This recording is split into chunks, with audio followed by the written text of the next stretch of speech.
নমস্কার বন্ধুরা, সোমা গাঙ্গুলির রান্নাঘরে আপনাদের স্বাগত। আমি আজকে আরেকটা রান্না বানাচ্ছি, লাল শাকের পোস্ত।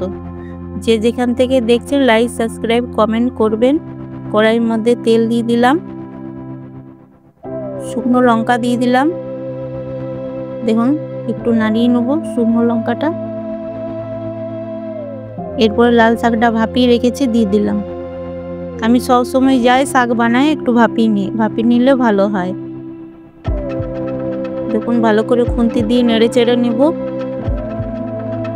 এরপরে নুন দিয়ে দিলাম, আবার ভালো করে নুনটাকে মিশিয়ে নেব শাকটার মধ্যে নাড়িয়ে চাড়িয়ে।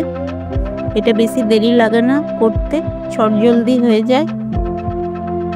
আর লাল শাক ভাজা তো সবাই বানাতে জানে, লাল শাকের পোস্তটা অনেকেই জানে না।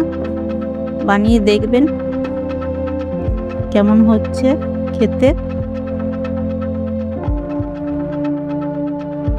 দেখুন ভালো করে খুন্তি দিয়ে নাড়িয়ে চাড়িয়ে নেব।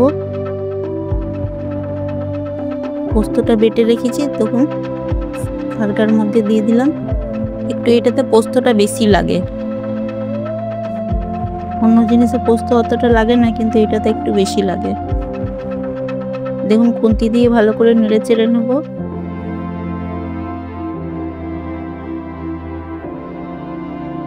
আর প্রথম ভাতে খেতে খুবই ভালো লাগে এই লাল শাকের পোস্তটা।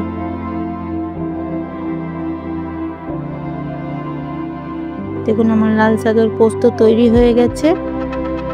আপনারা দেখে বলবেন কেমন হয়েছে, আর লাইক, সাবস্ক্রাইব, কমেন্ট করবেন।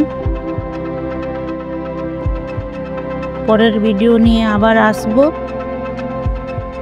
থ্যাংক ইউ, নমস্কার, টাটা।